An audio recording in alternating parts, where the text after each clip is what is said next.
အားလုံးပဲမင်္ဂလာပါကျွန်တော်ဒီနေ့ဖတ်ပြပေးမယ့်စာအုပ်လေးကတော့ဆရာဆွေမင်းတနုပြူညာရစာတူပြီးကျွန်ုပ်နဲ့တော်ချသောညစာအုပ်လေးကိုဖတ်ပြပေးပါမယ်ခင်ဗျာအပိုင်း1တနေ့နာကျွန်ုပ်တူပြီးနဲ့တပည့်ကျော်ဖိုက်ကလေးတို့သည်နေစာတူကထုံးစံအတိုင်းအမဲပြစ်လိုရန်ကရုံးမတော်ကြီးတဲ့တွင်ချင်းနှင်းဝင်ရောက်ခဲ့ပြန်ကြည့်ပြီးတကားညာရစာတူပြီးလာပြီးဟဲ့တပည့်ကျော်ဖိုက်ကလေးတက်ပါတယ်နော်လမ်းခုလက်တွင်တွေ့ရသည်ကရှေ့မို့ဆိုကြီးဘာဆန်ကအုံမင်းလာကြည့်ပြီရကုန်းမူအမဲမလိုက်နိုင်တော့ဘာဆန်သည်ကျုပ်ဖေတယ်ပြီတငယ်ချင်းဟယ်လိုဘာဆန်တော်တဲ့ဘာဝင်လုံးနေတာလေပြုတ်မှုရှာဖက်ခူးမြစ်စွပ်ပေါ့ကွယ်အဘတို့ခေကုံသားပြီကွယ်ဟူဟာကမောင်တုပီတို့ခေအိုဒီလိုလဲပဲဟုတ်မလဲအဘဆန်ရဲ့အားလျှော့ရန်တော့ငါမို့သေးဘူးဆိုပြီးတချီတမောင်ကျုပ်တို့နဲ့အမဲပြစ်လိုက်ခဲ့ပါလားအဘဆန်ရဲ့အမလေးတော်ပါပြီမောင်ရင်တော်ပြည့်ထွက်ပုံနေနေတသာအခုမှုရှာဖို့လမ်းလျှောက်နေတာတော့အတော်မောတဲ့ကွဘာဆန်ကပြောဆိုဖြင့်တစ်မြစ်စုံတစ်ခုပေါ်တွင်ထိုင်ရင်းအမောဖြစ်နေကျုပ်တို့လည်းတည်ရကောင်းလာသဖြင့်အဘဆန်နာတွင်ထိုင်ချလိုက်သည်ဒါထက်မောင်ရင်တို့တော်ထဲမှာကြုံတက်တာတွေပြောရအောင်မယ်ကြုံခဲ့တဲ့အခါသတိထားဖို့ကွယ်ဟာပြောပါအဘဆန်တို့ကကျုပ်ဖေဒေဗီနဲ့အတူအမဲပြစ်ခဲ့တယ်ဆိုတော့အတွေ့အကြုံတွေတားကြွမှာပေါ့ကျုပ်တို့မသားရတာပေါ့ဒီလိုကွမောင်ရင်တို့တော့ပြစ်တဲ့အခါတော့၆တာတော့မောက်တာတွေသတိထားကြကွယ်သတိထားတဲ့အခါအန်ဒီယေကိုစောင့်နိုင်တာပေါ့ကွယ်အဘငငယ်ကတော့၆တာတစ်ခုကြုံခဲ့တယ်ဟုတ်ကဲ့အဘဆန်အဲ့ဒီတုန်းကအဘကအသက်30ကျော်လောက်တန်လုံးမြန်လုံးအရွယ်ပေါ့ကွယ်အဘရဲ့မင်းဖေဒေဗီရဲ့နှစ်ယောက်သားရုံးမတော်တွေကိုအမဲပြစ်ထွက်ခိုက်ကြတာပေါ့ဟေးဘာဆန်မင်းရိတ်ခါလုံလောက်ပါရဲ့နော်ပါပါတယ်ကွယ်ဟောဒီမှာကျုပ်ဘိုးအိတ်တဲ့အိမ်လုံးအပြည့်ပဲမင်းနဲ့တနတ်တွေကိုစစ်ဆေးခဲ့တယ်နော်ဟိုးမိုးစိုးအသက်ကတနတ်ပဲကွာတေချာစစ်ဆေးခဲ့တာပေါ့အဲ့ဒီလိုနဲ့တားကောင်6မြောင်းရင်ခင်တန်းကုန်းအဆက်ကလေးလွန်ရောက်တော့ဟေးဟိုမှာတရေတကောင်ကွာကျုံနဲ့ဘာဆန်လဲတရေကိုပြကွင်းကောင်းရဖို့ချင်းကကြတာပေါ့ရင်ကိုတောင်းနေတဲ့တရေကိုကျုပ်ကအသေးချာချင်းရဲပြီးပြစ်ချလိုက်တော့ခေါ်ရရအားပေါက်ကတန်တဲ့အတူတတော်လုံးစုညံသွားတော့တယ်တရေဟာဇကောင်းကိုမထိတော့ချက်ချင်းပဲတော်ဟုံတို့ပြည့်ထွက်သွားတော့တယ်ကျုံနဲ့ဒေဗီလည်းတနတ်မှန်ရာနေရာကိုသွားကြည့်တော့တေးစားတွေဟာတည့်ရဲ့ပုံမှာစကြနေခဲ့တာကိုတွေ့ရတယ်ကျုံနဲ့ဒေဗီလည်းတရေနောက်လိုက်ကြရင်လူကွဲသွားကြရပါရောတရေလည်းခြေအားပြောက်တငယ်ချင်းဒေဗီနဲ့လည်းကွဲပြီးညမှရောက်လာရောဆိုပါတော့ကျုပ်လည်းစမ်းပေါင်းလေးတစ်ခုရှိတဲ့နေရာကိုစကန်ချရတယ်ထင်းချောက်တွေရှာပြီးမိဖို့ထားရတယ်တော့ကောင်တွေကမိဖို့ကြောက်တယ်မဟုတ်ဘူးလားအန်ဒီယေကိုကာကွယ်ထားရတာပေါ့ညင်းနှက်လာတော့တလိဆန်တွေရဲ့တော်တိုတန်စက်တီတန်ပဲ့တင်တန်တမင်တောက်တန်ကြားဟိတ်တန်တို့ကိုရန်ဖန်ရန်ကတဲကြရတော့ကျုပ်လည်းတတိဥရိယနေနေတာပေါ့ဒီလိုနဲ့သကောင်ကြော်လာတဲ့အခါတိန်နဲ့ကျုပ်ခေါင်းပန်းကြီးသွားရတယ်ဖုန်တီးတန်ကြားရသလိုပဲဖုန်တီးတန်ဟာကျုံနဲ့မဝေးဘူးဟိုရှိကခင်တန်းအကွက်ကပါလားတစ်ဆက်တည်းပဲလင်းကွင်းတန်ဝလခုတ်တန်နှဲတန်ဒိုးဘက်တန်တွေကပါစူညံကြီးကြားရတော့တယ်မီးအောင်တွေကလက်နဲ့ခင်တန်းအကွက်ကနေအရာလက်နေတယ်လူတန်သူတန်တွေကလည်းစူညံကြားရတယ်ကွရီမောတန်စကားပြောတန်တချင်းဆိုတန်ဟောဟိတ်တန်တွေကစူညံလို့ဖွဲကင်းတစ်ခုလေးအနာကိုရောက်နေတယ်လို့ပဲကျုပ်လေတောတဲတောင်ထဲမှာလူတန်ကြရတော့အားတက်သွားတာပေါ့ဟာငါရွာတရားနီးနားရောက်နေပါလားဆိုပြီးခင်တန်းလေးဘက်သို့ခတ်တုတ်သွားကြည့်လိုက်တော့ရွာကလေးတရားအနာကျုပ်ရောက်နေမှမသိရောက်နေတာကိုမီးအောင်တွေကထိန်လို့လူတွေကလည်းပျော်ရွှင်စွာခခုံမြူးတူးလို့အမေလူတွေမဟုတ်အိမ်မွေးတလိမ့်ဆန်ဝက်တွေနွားတွေခွေးတွေစိတ်တွေစက်တွေကပါခုံပေါက်မြူးတူးနေပါလားကျုပ်လည်းမီးအောင်ထင်းနေအောင်မှာပျော်ရွှင်စွာကောက်ခုံနေတဲ့လူတွေကိုကြည့်ပြီးအလိုလိုပြောမိတာတဲ့ဒါပေမဲ့လူတွေရဲ့ဝေစားတွေကထူးဆန်းတာပေါ့ကွယ်ကျုပ်တို့မောင်တို့လိုတာမန်တော်သားတွေရဲ့ဝေစားတွေမျိုးမဟုတ်ဘူးသူတို့ဝေစားတွေကနန်းဝင်နန်းစားတွေထူးဆန်းတယ်ဒါဟာရှေးအောင်ရွာတရားလိုပဲလို့ကျုပ်ကမယူလိုက်တာပေါ့အဲ့ဒီအချိန်မှာပဲသူတို့တွေကလူတယောက်ကကျုပ်ကိုမြင်သွားတယ်ကျုပ်လည်းသူ့ကိုကြည့်နေတော့သူကကျုပ်ကိုလက်ရက်လမ်းခေါ်တယ်ကျုပ်လည်းစိတ်ညှို့ခန္ဓာလို့သူ့ရှိလမ်းလျှောက်သွားတယ်အနာနာရောက်တော့သူကကျုပ်လက်ကိုဖမ်းဆုပ်ကင်လိုက်တယ်ကျုပ်တည်းရဲ့ရေခဲတုံးနဲ့ပတ်ခန့်လိုက်ရသလိုအေးဆက်သွားတာပေါ့ ကျုပ်လည်းလက်နှကြားနဲ့သူ့လက်ကိုပြန်ရလိုက်ပြီမဲ့သူ့လက်တွေကကျုပ်တို့တက်လက်မာကျော်တန်မှလာပါပြီသူတို့ရဲ့အကြီးကွက်စီခေါ်သွားတယ်အကြီးအကဲကအလွန်တရာအသက်အုံမင်းနေတဲ့လူကြီးပါပဲကျုပ်ဟာမင်းကြီးမဟာမင်းလာရှိသူကြော်ကောင်းပါပဲလူကြီးကသူ့ကိုယ်သူမိတ်ဆက်ပေးတယ်ကျုပ်လည်းယူတဲ့အကြည့်တွေနဲ့ကြည့်နေတယ်ဟောဒီကကျုပ်ရဲ့သမီးတော်ရှင်မိုးညို့ပါပဲသူ့ဘေးမှာရက်နေတဲ့သူ့သမီးတော်ဆိုတာရဲရဲစက်စက်လာပါတယ်ရှင်မိုးညို့ကကျုပ်ကိုသူ့မျက်ဝန်းရဲရဲကြီးတွေနဲ့ရှင်းရှင်းဆာဆာစိုက်ကြည့်နေတော့ကျုပ်လည်းပြွရွယ်သူမို့ရင်တွေတိတ်ခုန်လာရတာပေါ့မင်းကြီးကသူ့ဘေးကရေတစ်ခေါက်တည်းကရေတွေကိုခွက်တစ်ခွက်ထဲငှဲ့ထည့်ပြီးကျုပ်ကိုဧည့်ခံတယ်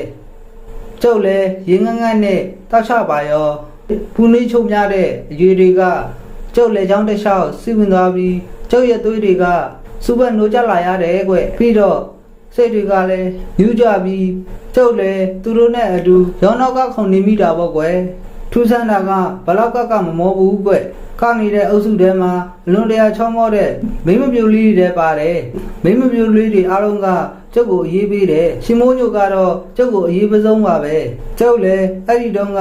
ငယ်ရွယ်တော့တန်တော့မြတ်တော့ဆိုတော့တိတ်ကိုပျော်ရွှင်နေတာပေါ့ကွယ်ရှင်မိုးညိုနဲ့လည်းတွဲကြတယ်မီးရောင်တွေဟိုးစီဒိုးပဒံတွေရှေ့နန်းဝနန်းစားလူတွေနဲ့အတူသူတို့ရမှာကျုပ်လည်းကခုန်နေတာပေါ့နည်းနည်းရောင်ကြီးပြိုးလာမှကျုပ်လည်းအမောဖြစ်ရမယ်သိပြီးတင်းငုတ်တို့တခုမှမိပြီးအမောဖြစ်နေတော့မိကနေအိပ်ပြသွားရဲ့ထင်ပါရဲ့ဟိတ်ကောင်ဘာဆန်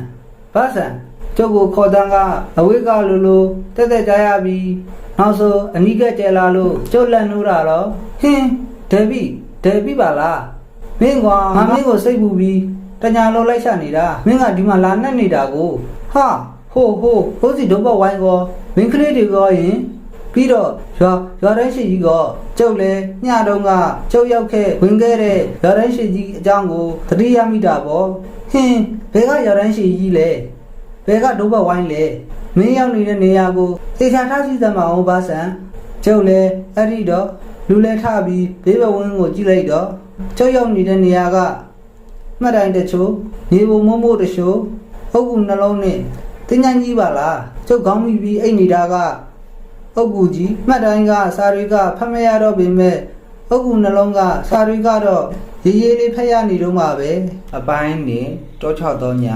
မင်းကြီးမဟာမင်းလာစီသူကြောင့်တက်တော်80 1249ခုနှစ်တော်တရင်လောက်ွယ်နေ့တွင်နေပြည်တော်မှတိတ်ရှောင်ရင်ဤနေရာတွင်ကံကုန်ခဲ့သည်နောက်စာတန်းကတခင်မာလေးရှင်မိုးညိုတက်တော်18နှစ်1249ခုနှစ်တော်တရင်လောက်ွယ်နေ့တွင်ကံကုန်သည်ဟာဒါညကကျုပ်နဲ့တွေ့ခဲ့တဲ့အဖိုးကြီးနဲ့သူ့သမီးတော်ပဲကွကျုပ်ကညကဖြစ်စဉ်ကိုဒေဘီကိုပြောပြတယ်ဒေဘီကတိတ်အယုံကြည်မရှိဘူးဒါပေမဲ့ထူးဆန်းတာကအဲ့ဒီတင်ញိုင်းနေရတဝိုက်မှာလူများစွာကတနေရာထဲမှာလက်ဘက်ကခုံရကထင်ကြံခဲ့တဲ့ခြေရာတွေတွေ့ရတာပဲပြီးတော့တိရစ္ဆာန်ခြေရာတွေကဒေဘီလည်းအချိန်ဒီကိုရိပ်မိပြီးကျုပ်ကိုလက်ဆွဲလို့အဲ့ဒီနေရာမှာတုတ်နဲ့ပြန်ထွက်ပြေးလာရတော့တယ်တော်သေးတာပေါ့ကြက်တွေကမင်းကိုဝိညာဉ်နှုတ်ယူမသွားလို့အဲ့ဒါပါပဲမောင်တုပီနဲ့ဘိုက်ကလေးရဲ့အဲ့ဒါတော6တာကြက်ကုန်းလို့ခေါ်တဲ့ဟင်းကြက်ကုန်းဆိုတာဘာလဲအဖဆန်ကြက်ကုန်းဆိုတာနာဘွားတွေမင်းမှုတဲ့နေရာပေါ့ကွယ်တောအုပ်ထဲမှာကြက်ကုန်းတွေရှိတတ်တယ်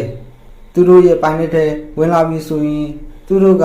အဲ့ဒီလိုအမျိုးမျိုးဖန်ဆင်းပြီးခြောက်လန့်တာပေါ့ကွယ်တခါတည်းရန်လူသက်ကိုပါနှုတ်ယူသွားတတ်ကြတယ်အန်ဒီကိုကြည့်ဆောင်ဖို့ကွယ်ဟင်းဒါဆိုကြက်ကုန်းကိုတွေ့ရင်ဘယ်လိုလုပ်ရမလဲအဖဆန်မဟာမျက်မှောက်ထဲမှာအိုးစီတန်ဘုံတန်စောင့်တန်ကြားရမယ်လူတွေကလည်းတမန်လူတွေနဲ့မတူဘူးညဝနန်းစားတွေနဲ့တွေ့မယ်အလွန်တရာချောင်းမောနေမယ်ဆိုရင်အဲ့ဒါတဘာဝမဟုတ်ဘူးကွကြက်တွေကလူရောက်ဖန်ဆင်းပြီးချောင်းလဲလွတ်တာပဲအဲ့ဒါနဲ့ကျုံလေးရင်ကိုကဥအောင်တနက်နဲ့ပြစ်ပြီးတော့ဒါမှသူတို့ရဲ့ကြော်ကွင်းနဲ့မဝင်မှာထူးဆန်းပါပြီအဖဆန်ထူးဆန်းရမယ်လေရုံးမဆိုတာအကျယ်ကြီးဥစ္စာလူတို့ရက်ရွာနဲ့ဝိသလမှုကွယ်တတိယရိယနဲ့သွားပေါ့ကွယ်အဖဆန်ကထပြန်ကြည့်ပြီးကျုပ်တို့လည်းထိုအခါမှာအမဲပြည့်ရန်ထထွက်ကြပြန်ကြည့်ပြီးတကားတောကအစိုးမိုးအောက်ပွားရှုပ်လာ၏ဝံရောင်တောကလူတယောက်ခန့်မြင့်၏ကျုပ်တို့လည်းဝံရောင်တောတွင်မှတိုးဝက်ဝင်ရောက်လာရသည်ဝါဖများတွင်ကပ်နေတတ်သောဝ ဝမုံများကမျက်စိတဲဝင်ပါကရုတ်တရက်မျက်လုံးမမြင်အောင်ဖြစ်တဲ့၍သတိထားရ၏ဝေယောင်တော်လွန်တော့သစ်ပင်မြင်းမြင်းများတွေ့ရ၏တောင်မူပင်ဒီဒူးပင်ထောက်လျှောက်ပင်တင်တဝဲပင်ကတုပင်ညံကြီးတစ်ဖက်ပင်မင်းပေါက်ပင်တောင်တဲပင်စသည့်အပင်တို့ကအုံအုံမိုင်းမိုင်းတားကောင်ကရှာမတွေ့ထိုစဉ်ဟေးဟိုမကြီးဆရာတော့ဟေးဘာလဲဘိုက်ကလေးလက်ညှိုးညွန်ပြရာကြည့်လိုက်တော့မြေပုံမုံမုံနှစ်ခုမှတ်တိုင်းကရန်ရွဲနေကြပြီစာရန်တို့ကမထင်တော့မြေပုံနှစ်ခုကိုစင်ကို၍ကြည့်နေစဉ်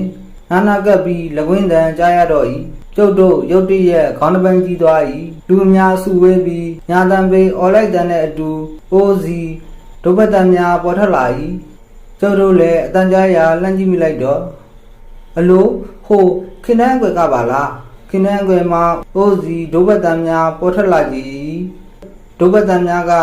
မိုးရန်တို့ညံတများတဲလောင်လာပါပြီတောင်ဟာ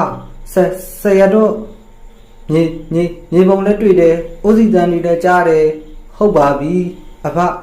အဖဆန်ပြောသလိုတော့ချကြက်တွေကြက်ကုန်းကကြက်တွေဘိုက်ကလေးကတက်ရှိစင်ကြားကြက်တစ်ပြောင်းတော့ဝက်မြည်စီကပင်တွေ့စီကမူမတုံမလုံးရဲဝုံဝင်းရင်ဆိုင်တိုက်ပွဲဝင်ရဲတော်လေဤသက်မဲ့ပရလောကနန္နာဘဝရီကြမှာလွန်စားမှကြောက်ရွံ့တတ်ပေ၏ယခုလည်းဘိုက်ကလေးနေစရာမရှိပြီကျုပ်လည်းလက်ဆုပ်လက်ကင်မရှိတော့လိမ့်ဆန်အုပ်ကိုရင်ဆိုင်လိုက်ခြင်းသည်ဤဝိညာဉ်ကောင်းလေးကြမှာရင်ဆိုင်ဖို့စိတ်စနှောက်စလန့်ရှိလာ၏အိုကွာတပည့်ကြီးမကြောက်ပါနဲ့ကွာကျုပ်တို့မှာနှလုံးပြူပါတာပဲမင်းချက်တွေကနှလုံးပြူတံကိုခတ်နိုင်မလားအဲ့ဒီနှလုံးပြူကင်တဲ့လက်ချိန်စားကိုကြောက်ရတာဗျထိုစဉ်ဘုံပေါင်းတန်လူတွေဤတချင်းဆိုတန်အော်တန်ဟစ်တန်တွေကခင်နှန်းကွယ်မှာအော်ကျင်တိုင်းအော်ဆိုကျင်တိုင်းဆိုတီးကျင်တိုင်းတီးနေကြရာကျုပ်လည်းလာမတ်ပေပြည့်တွေ့မဲ့ဆိုတဲ့ကဲ့သို့မထူတော့ဘူးဖြစ်ရကခင်နှန်းကွယ်သို့ကြီးတက်သွား၏ဘိုက်ကလေးကတယောက်တည်းလည်းမနေရသဖြင့်ကျုပ်နောက်မှတွဆုဖြင့်လိုက်ပါလာ၏ခင်နှန်းကျော်တွေ့ရသည့်မြင်ကွင်းကထူးဆန်းလာပြီးကြီးကြပ်ခမ်းနားလာသောလူတစုနန်းဝိနန်းဆများနှင့်ကွေးနေအောင်ကောက်ခုံနေသည်အိုးစီဒုပတံများကဘဝင်းတို့ညံတများတော်ကြီးခင်တဲ့တွင်နန်းဝိနန်းဆများနှင့်ကောက်ခုံနေသူများမှာကျက်မလွဲ၍အဘယ်လူသားဖြစ်နိုင်မည်နည်းကြည်ပါဦးဝင်းကြီးဘရင်မင်းသမီး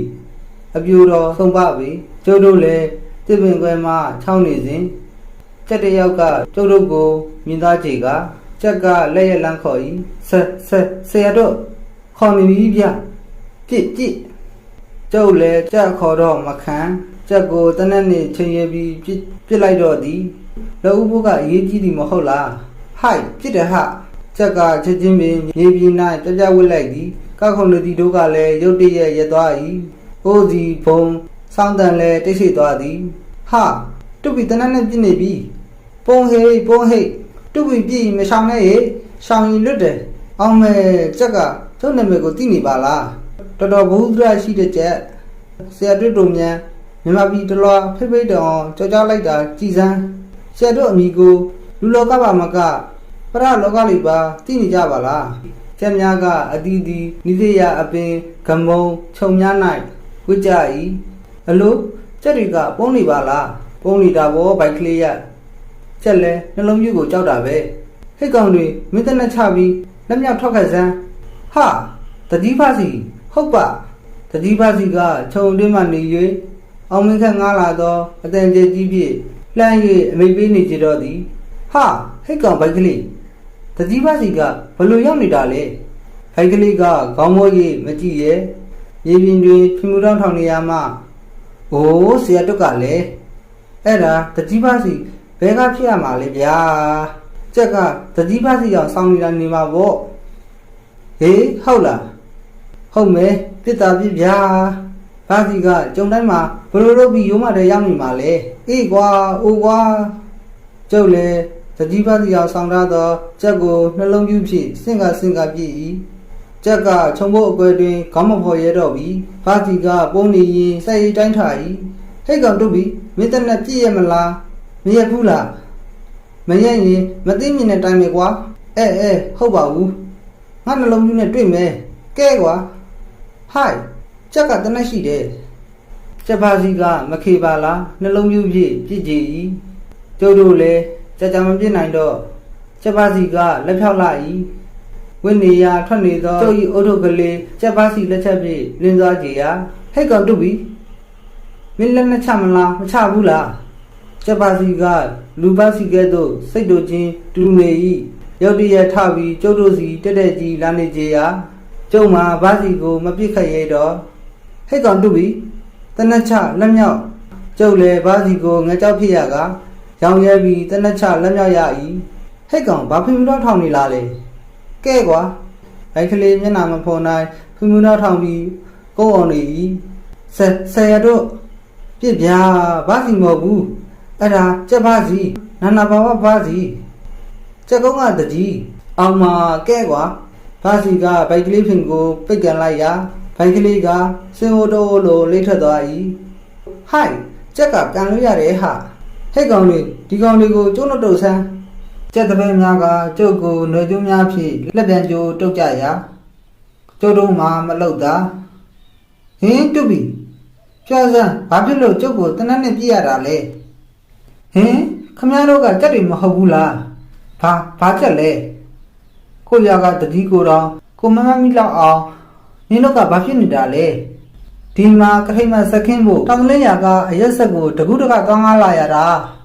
ရုံမကိုဖြတ်ပြီးနင်းတို့စကောင်းကောင်းကြည့်ပါစေအောင်ဆိုပြီးငါတတိကိုတိုင်းမရရအောင်အပင်မခံပြီးသွားငားလာရတာဟဲ့နင်းကရရေးလဲဘာမှအောင်ကိုရတနေ့သူများအသက်တွေကိုတက်နေတဲ့ကောင်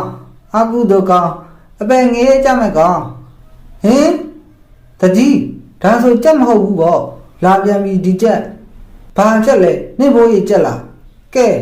တကြီးတို့15လာပြီရိုးတန်းလာပါလားအခုတော့နန်းဝင်နန်းစားတွေဝစ်ပြီးဟိုးစီဘုံတီးတန်ဘုံတီးပြီးခခေါင်လာကြတာကျုပ်ကကြက်တွေကျုပ်တို့ကိုလဲကားတယ်ထင်တာပေါ့ဟဲ့အခုငါလာတဲ့ဇက်ဖွဲ့သားတွေက